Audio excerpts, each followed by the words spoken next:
participation does mean a lot to them. Now let's take a look at the ban screen for Can Xixo I and cry? Realz. Allow me I to think cry, you're about to please. weep because I'm about to say that Warlock has been banned on both sides. Why? Why are doing this to me? Come on, guys. But yeah, the Demon Lock is pretty interesting as a kind of like an unknown factor in this metagame. And both players respect the deck pretty much. So we see the bans. We'll see Miracle Rogue being unbanned. So it's so funny that there is a new deck being played that's ferocious and being banned instead of banning the good old Miracle Rogue that was always getting the ban. And the players will face each other with Xixo playing Warrior and Realz playing his good old Paladin that's actually helped him to advance to the top 4. Yeah, the Paladin has been a big surprise in the recent past couple of weeks because it seems to have shored up a lot of its consistency. And cards like the Sludge Belcher, like we mentioned, are great. But more importantly, you have some of these other weird tech cards like Haunted Creeper able to improve the board presence of Paladin early on.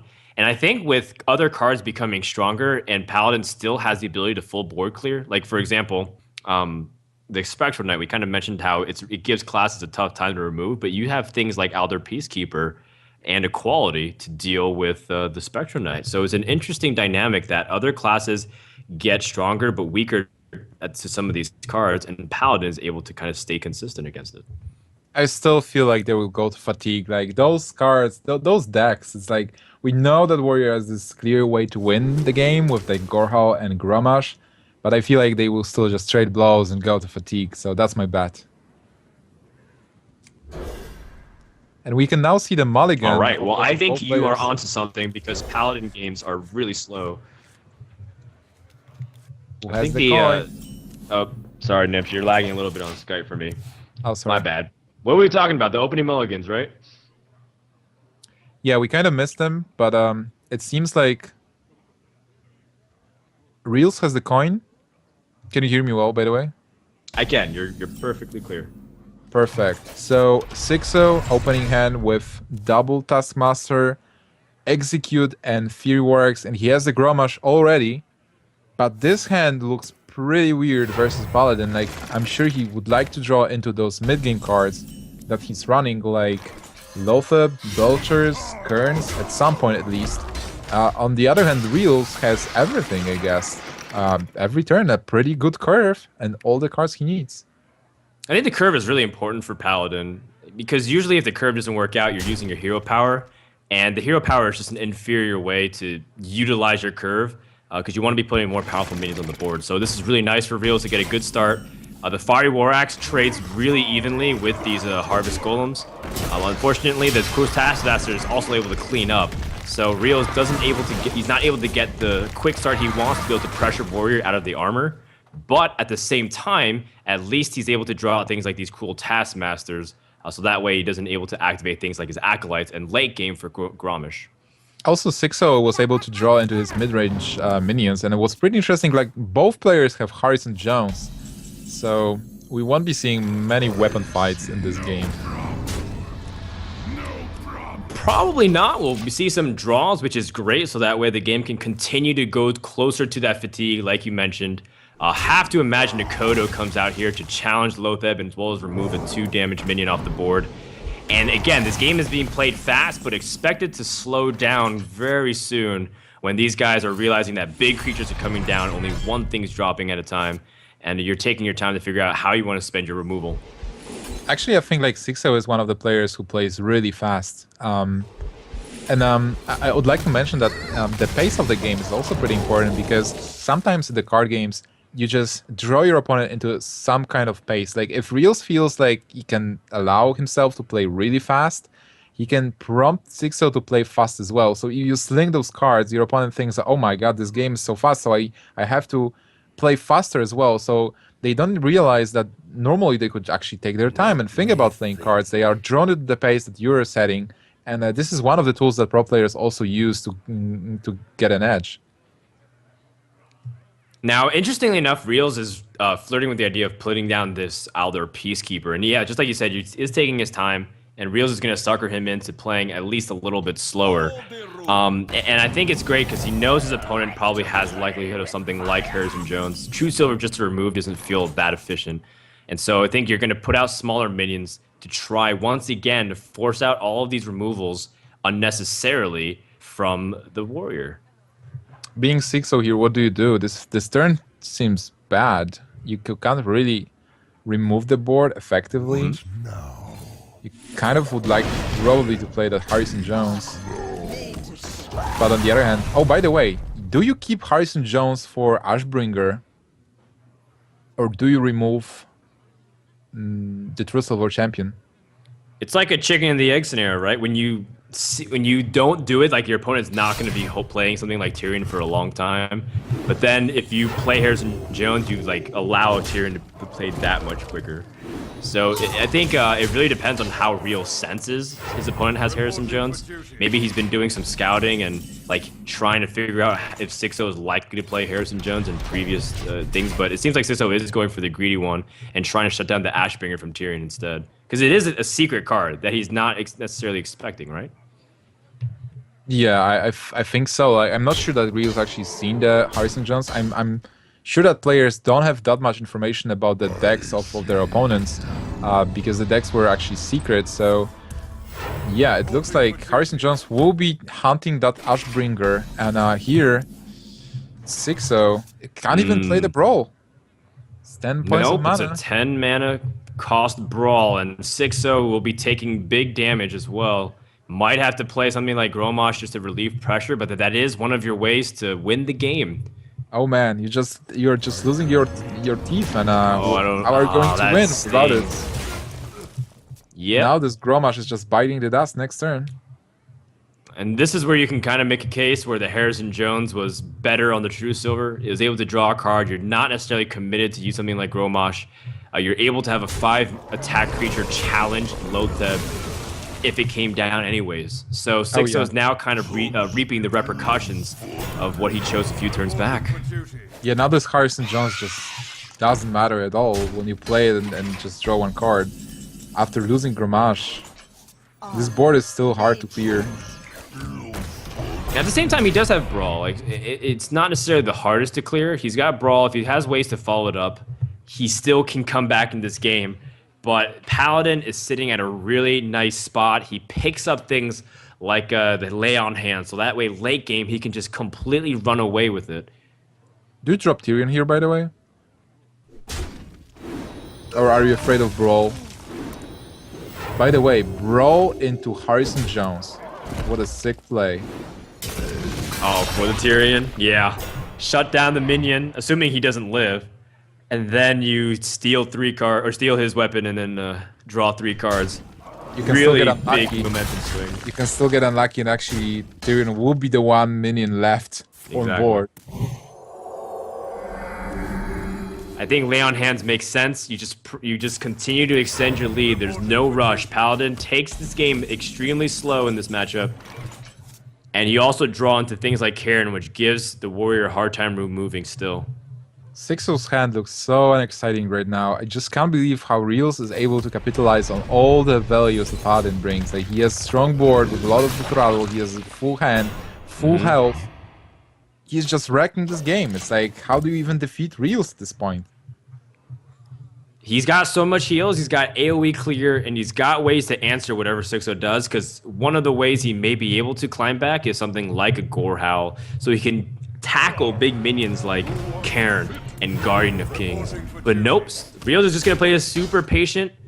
Just look at all of these hero powers starting to trickle in and shred the armor, and basically take away what Xixo's one advantage is, which is health.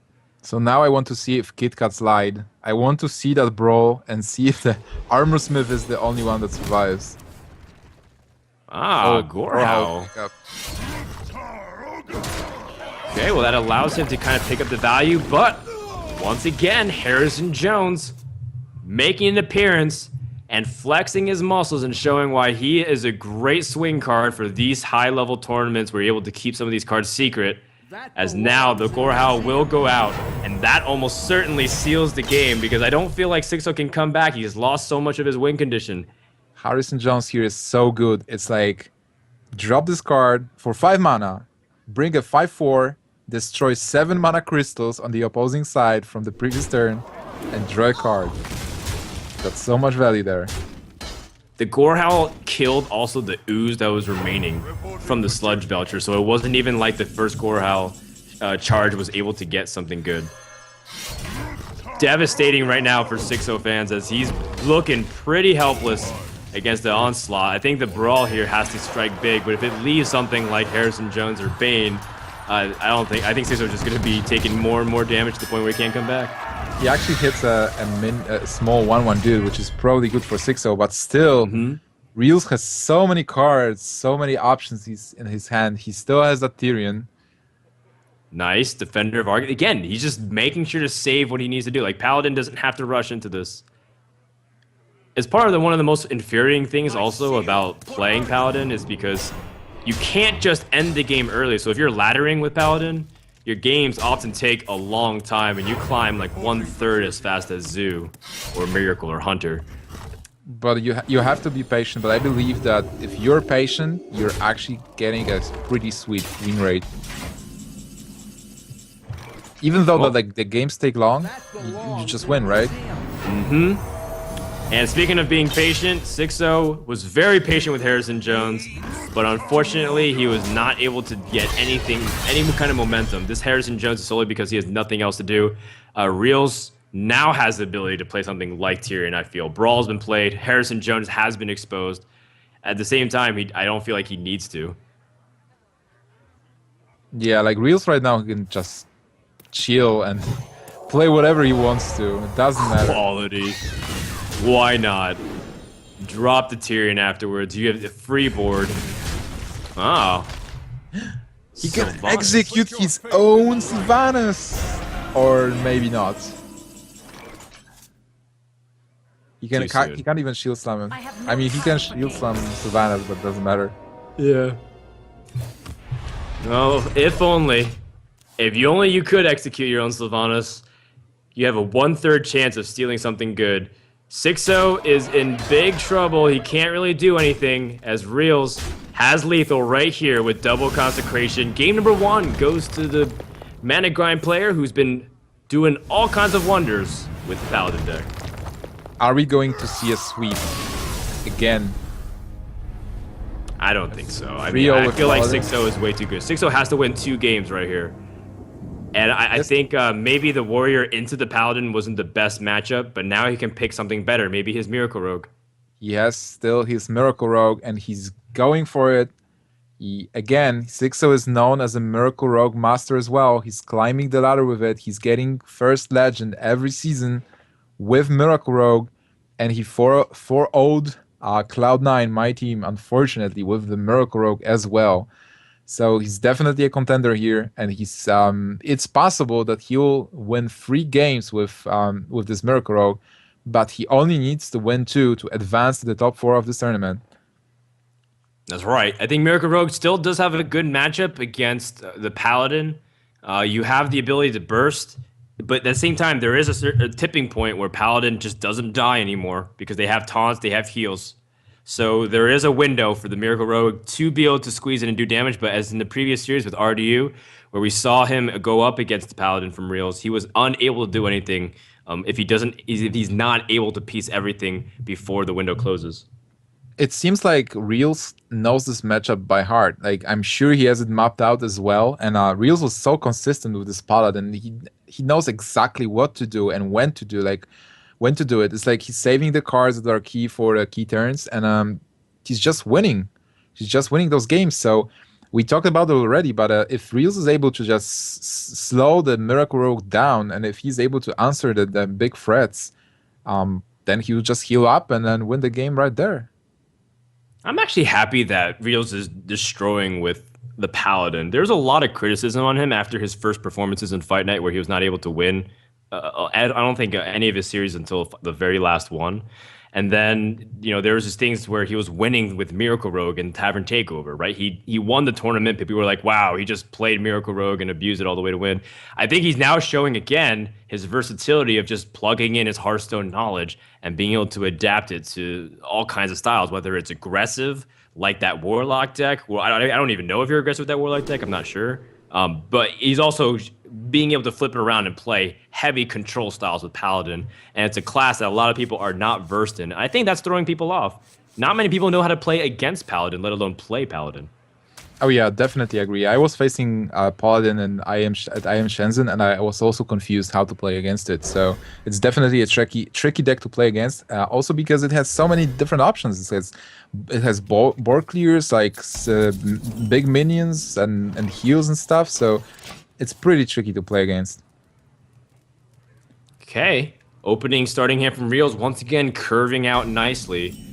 Xixo Wait, has a Violet Violet Teacher in his Miracle Rogue deck. This is not the first time I've seen it, but I've also only seen it once, and it didn't really go that well. So maybe it does go well with Xixo. What do you think about this? I'm really confused. Like I'm actually watching. I'm looking at the list, and there is one Violet Teacher. He only runs one Fun of Knives. I'm not sure. It might be good, but versus a metagame with hunters and druids as well, I guess it's not that good. But maybe it works for Xixo. It's a board development card, right? With so many spells that Rogue has, and you're replacing something like Gnomish Inventor / Sentient Shieldmaster, which has about the similar stats-ish, but they could accomplish different things, right? Sentient is for defense, Gnomish Inventor is for the card advantage and draw, and then Violet Teacher is for board development. So this is another interesting small innovation that Xixo does. Like he likes doing this. He likes inserting, Mad Bomber into Control Warrior or Cult Master into Zoo, and now he's doing it with Violet Teacher into Miracle Rogue. Also, Xixo is running double conceal, so with Violet Teacher and double conceal, he might be a bit more aggressive, which is not visible here. Here, Realz goes all in with all those cards that are hard to remove, and Xixo has to spend his resources to deal with his board, but he can't clear it fully, and he already took 11 points of damage, so somehow Realz is an aggressive player here. Like, what's going on? How is this happening? The Paladin's the one putting on pressure against the Miracle Rogue. And I mean, normally Miracle is the control player against aggressive decks, and you're spending removal. It feels like, in a way, like the Miracle is going up against a Zoo equivalent, right? Where you have to just spend removal, stabilize, do anything you can. But Realz is the one playing the control Paladin. And I think he's showing that you can turn on the jets if you need to and apply pressure. And look at this again, just going full throttle forward. I'm so confused right now. Did he actually swap a couple of cards when we weren't looking and turn his deck into an aggro Paladin somehow? Absolutely not. I think he's just adapting to the situation. Handlock players sometimes do this too. People expect the handlock to life tap a few turns before they drop their Mountain Giants and Twilight Drakes on turn 4. But they also have the option of doing things like dropping Ancient Watcher, silencing it, and being aggressive. And like coin it on turn 1 and then play Sunfury Protector. Sure, and deny the Spectral Knight from being able to do damage all game long. Love it. Man, the pacifist Spectral Knight. You love it, you hate it. It's great. It makes for an entertaining broadcast, that's for sure. Violet Teacher comes out here for Xixo, and he's trying his best to address the board, but it seems like he has to spend so much of his resources stabilizing because Rogue's taken 15 damage already. I'm amazed that it actually works out. Like Realz is winning this game, kind of. It's like Xixo doesn't have an auctioneer. He has some damage potential with the cards he has. He uses that conceal because he has 2, so he can use it now. Tyrion draw. Now that's really vulnerable to sap, and Realz realizes it, but I was kind of expecting a Consecration top deck so that way he can answer the concealed minions. This is kind of cool, the fact that you conceal so many of these small minions. It's very interesting. And I again, guess like Realz wants to draw into the True Silver Champion. That would be so devastating. 8 points of damage in the course of 2 turns. And maybe he can do it. Yeah, maybe he can get it. And here, like, Xixo doesn't have a good way to clear this board. He'll have to trade into those minions.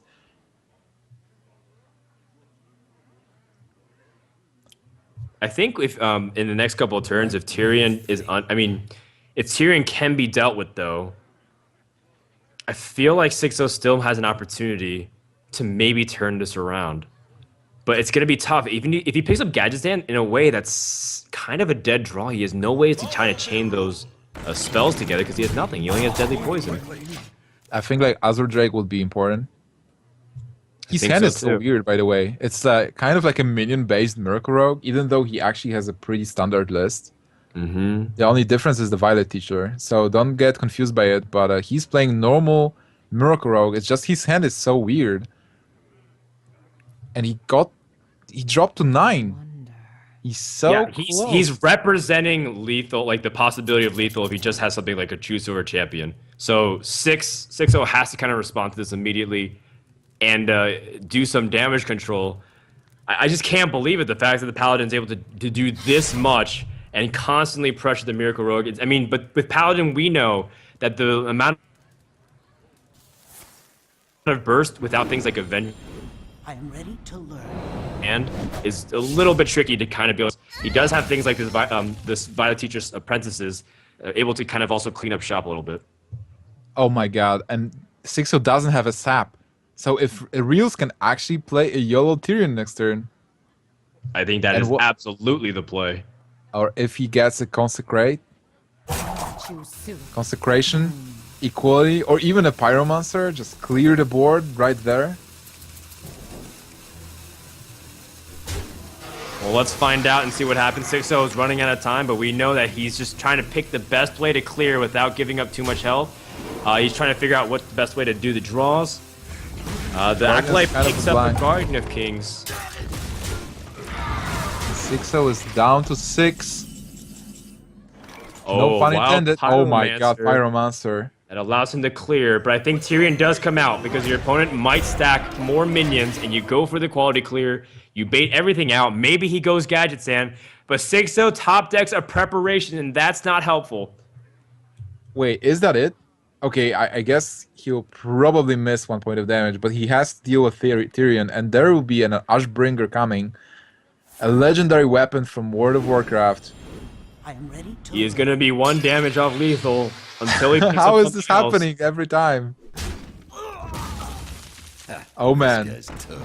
I think I he's would- going for it, but this is going to be baiting into one of 6-0's only ability to win. He's going to be able to put out a huge Van Cleef, but then the equality play will also, well, it's actually not as big as I thought. It was going to be like 10-10, but it's only Deals 6. 1 point of damage. And is this a consecration? If he tops at the consecration, that's it, just like you mentioned. But it's not, but he still can go for a board clear. In Oh fact, man, I would never expect this game to turn out like this. this was a slight misplay from Realz, but I think I'm willing to allow it to pass. He could have equality, pyro, and then holy lighted. But as a result, he gave up his pyromancer. I think it might not matter anyways, though, because 6-0 has to generate 26 damage with 3 cards and an Assassin's Blade. This game is over. Realz goes for the ultimate BM, and he's up 2-0. This was just crazy. Oh my god, what just happened? You're playing a control paladin, kind of. So you face Miracle Rogue, and instead of just taunting up and racking up the heals, you just go all in. You just start trading blows and racing Miracle Rogue. How is this even possible? Yeah, what the heck? It's supposed to be a control paladin. This is supposed to be one of the slowest decks in existence of Hearthstone. You're supposed to hero power. You're supposed to be healing, playing taunts, answering what's on the board. But with an aggressive curve and knowing that his opponent was playing super passive, he took advantage of being able to basically put his opponent within a life range where he felt like he had to be super defensive and never able to expend anything on the board to be able to focus damage back on him. This was so sick. Like Realz is really owning this group. Like he's totally dominating this group and just giving the cards away. Just look at I'm his fighting speechless. stance. It makes total sense. He came to play. Totally, and like definitely with those hearts on the shirt. I So think you should deceptive. actually. Yeah, totally. Again, so 6-0 is down with 2 to his Hunter deck. Like this is his last deck. This is his last stand. Is I he like even in Paladin versus tournaments? Hunter. Like I like playing Paladin versus Hunter because you usually can heal out of the ranges. You have big one creatures to answer most of what they had to do with the small creatures, small minions. And I feel like things like Lay on Hands and Holy Light allows you to put out of range for things like Kill Command and makes you match pretty evenly. So being Xixo, you just lost to Paladin 2 times. First Paladin you played was a Control, and second Paladin you played was Naxxramas. And now you're facing this Paladin for a third time. What would you expect your opponent to play? I don't know, mid-range combo style, Leroy Blessing of Wisdom, or Blessing of Might, excuse me, and Faceless for 18 damage, right? Keeping it reals. Like, what else can you do? So Xixo's Hunter list. I'm just browsing for it. Okay, got it. It's double freezing trap. He has the web spinners. He has one flare, one stone tusk boar. He has one iron big owl, which is pretty important. One Oasis snapjaw, but other than that, it's standard list. Keep in mind, guys, that Xixos needs to win 2 games or Amaz advances. This is game number 3, potentially the last in this series. Will Realz allow Amaz to go through and, again, make a statement by 3-0ing another person in his group with Paladin? If so, I'm going to say Realz is going to win this tournament with this kind of play. Like, this is ridiculous at this state. Yeah, like 3-0 sweeps against those players where we have the best players in the world playing in this tournament is just so sick. And he got the coin. And I feel like Realz' wins, as much as maybe he has nice curves sometimes, I don't really feel like it's a case where you can say it's RNG, right? That's one of the biggest things that you can always hold against a player. Oh, he won because of RNG. Where is our Realz' RNG coming in from here? I mean, he's just making solid decisions. When you have 8 cards in your hand and you have to make complicated decisions every turn with 8 cards, 8 mana, there's like no RNG. Come on, you have so many decisions looking forward to with the cards that your opponent will play. I felt like with most of the matches, he really had them mapped out. He knew when to play cards. And here, Xixo has actually a pretty nice hand. I mean, he's missing the turn 3 drop, but Web Spinner into Haunted Creeper is always good. He also has an Oasis Snapjaw, so there's that. And he's able to kind of do work with it. The Snapjaw is usually relegated to Silverhand Recruit cleanup duty.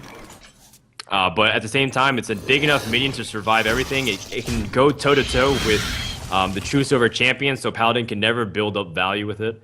Overall, it's a pretty decent card in this matchup. A pretty nice Houndmaster pickup. That will be a great follow-up to the 2/7 Snapjaw, turning it into a 4/7. On the other hand, Realz has this equality and a lot of tokens, which is pretty devastating. So, do you Houndmaster here? I guess you do. And just, what's the plan, by the way? Like, you just want, I guess, do you do a fight for board control being Xixo, or do you just go for face? Well, you're kind of suspecting your opponent might respond with equality with this, and you don't want him to get a way to kind of go for full board clear. So I think you do clear up the minions, and that way at least you have one thing. So equality does come out. Unfortunate that Realz is 1 mana off of being able to use the Black Knight, but he stabilizes very cleanly and uses premium removal. Equality often doesn't. You're usually stuck in situations where it's like you have to use it on a high main. And you don't really have much use else of it because there's a lot of 1 health creatures inside the Hunter deck. So I think expending it here is okay. Do you silence your 1/1 to turn it back to a 4/3? That would be so funny. That's a little too creative, I think. You know that there's bigger threats on the board to use Ironbeak Owl. Like this Cairn. Oh, we can actually deal with it really nicely. Silence plus Deadly Shot. The thing is, like, I don't feel like this is something you want to do, really, because if you get tied into a board control battle with a Paladin, you are going to lose eventually. So, right now, like, Realz is just throwing those minions, and he's happy to trade with them because he has so much value. Like, the minions he's playing are just better, and he's getting better value here. And Hunter, he needs to push with damage. It's not the board control fight, kind of. Realz is going to win this battle with cards like Consecration and like Harvest Golems and then Lotheb and Guardian even. So Hunter, I feel like Xixo is actually in a very bad spot in here. Yeah, Xixo struggling. He has things like Freezing Trap and no way to continue on pressuring. I mean, the fact that he's not using 4 mana per turn is very indicative of how the game has been going. All of Realz cards, picks yes, up are Holy conditional. Light. These are great heals to deal with Hunter as well, because you know you can stall him out. He's perfectly fine with like losing something here. I think you drop Lotheb and a Harvest Golem or whatever you want, and then you're in a pretty good position. Now also, Realz has a really nice play because you kind of want to play the Guardian, but you know that Guardian might have problems against Deadly Shot, and you know that your opponent just kept 4 cards, so he didn't play anything, so you probably can expect the Deadly Shot or Kill Command, so playing Lotheb Oh here is pretty no. smart. Oh no, Animal Companion costs 8 mana because of the Lotheb. And Xixo is going to try to go for damage, but this is where things like Guardian of Kings and Holy Light really come into play, because you're able to keep healing outside of the range. And also Realz has better minions again, so he can push with damage, he can trade easily. He can patiently wait, trade the board. Is he killing the 1/1? Yeah, I mean, you gain a Does. life, you don't give him ability to Houndmaster.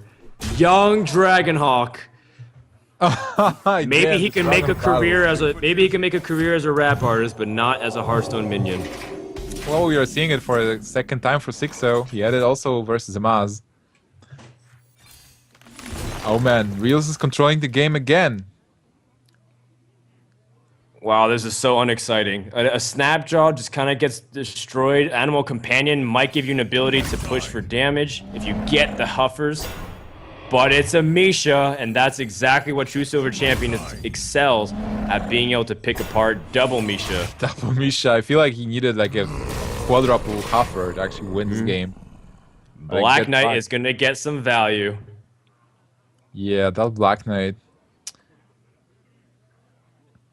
It's a weird moment to actually get Misha. It's like the problem that Xixo is facing right now is also that he has no card draw. It's like he used his Buzzard.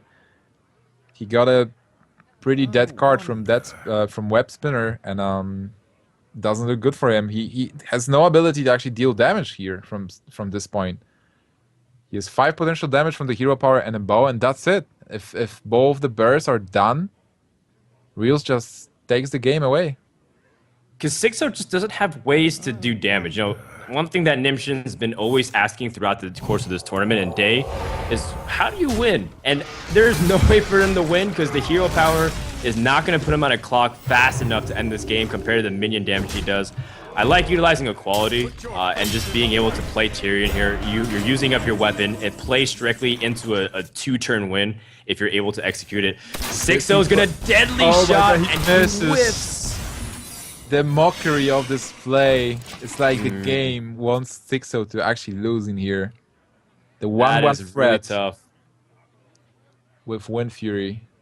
And the worst part is Freezing Trap can also easily be activated by something like a Silverhand Recruit. So the Paladin is perfectly tooled to respond to this over the next couple of turns.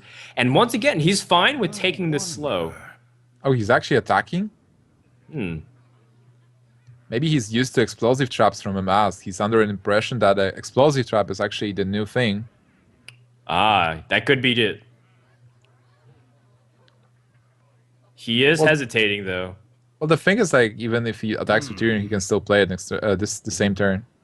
But there is no need to rush. He has this game. He knows it. Yep. His opponent needs Buzzard Unleashed to kind of pull him back with some big draw combos with Hunter's Mark, Savannah High Mains to kind of follow up in the incoming turns. With Stone Tusk, he can actually get a bit of a board control, but that's it. Yeah, I guess he could. At this stage, the Dragonhawk is the only thing standing in the way of victory. Xixo concedes, and Real 3-0 with his Paladin once again in 2 back-to-back series. This guy is on fire. Amaz will advance, and all the fanboys on Reddit cheer. Realz, Amaz, Forsen, and Savitz is your top 4 for day number 3 of the VGVN Naxxramas release tournament, and Group A concludes with 1 person standing undefeated. This will be an amazing final. I just can't wait to see more games from Realz, Amaz, Forsen, and Savitz. And I really hope that Realz will be actually able to play Demon Lock. So a big request to the players: please don't ban the Demon Lock. We want to see more of it, or at least I want to see more of it. I want to see more of this Demon Lock. Realz is showing all kinds of dynamic play. He's playing, of course, the decks that people know, Miracle Rogue. He's playing the Demon Lock, something new that he brings. He's even playing the Control Paladin to show that he can play these late game puzzle oriented type decks where you need to be able to solve the board clears and play very solid overall. Well done to Realz, and well done to Amaz, who's able to kind of get through a really tough group, as Xixo and RDU are two players who came through the open qualifier but fell short in their group stage play. Nimsh, real quick, let's talk a little bit about some of the favorite moments of the day and try to reflect a little bit on Group A. Well, the favorite moments, we already summarized the Amaz versus RDU game where a lot of cool stuff was happening. Definitely an MVP card for this tournament is Harrison Jones destroying those Doomhammers and denying Shaman the chance to actually shine. The MVP deck would be the Paladin from Realz, even though I really like Demon Lock from Realz as well. The game sense and like the skill he showed with the Paladin was just amazing. With just playing it exactly right with all the different matchups, it shows how much time he put into preparation, into like playing the games, knowing the matchups. He has an exceptional sense of the game. So I just can't wait to see him playing against the rest of the players from Group B as well. Absolutely. Let's. I think the brackets are going to be coming up in a sec, so that way you can see who's going to be matching up on day number 3. Tomorrow we're going to be starting at 6 p.m. Eastern Standard Time. That's not Central European Time, which means it's midnight for the Europeans. We're going to have 2 or 3 series, the 2 semifinals and the finals. Forsen versus Realz, a Mana Grind team kill, and Amaz versus Savish, a Liquid team kill. So I guess we'll have Mana Grind versus Liquid in the finals, but we do have a star-studded top 4, Nimsh. Also, what's important is that players will now face each other with a best-of-7 series, and they still can ban the decks, and they are able to bring another deck to the tournament. So we will have... well, it's single elimination, so if they lose their match, they are out, but they will have to play a lot more games. Yes, and they will be adding a deck, so there is a little bit of layer complication, and the series will go longer. So remember, guys, the time has changed for tomorrow. And also, guys, remember that this has been the Video Game Voters Network tournament sponsor, and they've been giving away Cyberpowered PC at the end of this tournament. One PC with all kinds of pimped out specs. You can check it out at the link, whether it's ! giveaway in chat, or at the very bottom, there is a button that says Enter to Win, where you can learn a little bit about VGVN and all of their activism and ambitions to protect your First Amendment rights in the USA for video games. Learn about all the things that they're doing. It's great. It's only a newsletter, and you're eligible to win a really good PC that's worth a lot of money. So I think we're about done here. We do want to give a final shout out to Onog, One Nation of Gamers, as well as Liquid Heart for putting on an excellent tournament. So from Frodan, Nimsh, and the rest of the crew here, thank you so much for watching, and we'll see you guys tomorrow for the grand finals of the Naxxramas release tournament. Peace. See you guys tomorrow.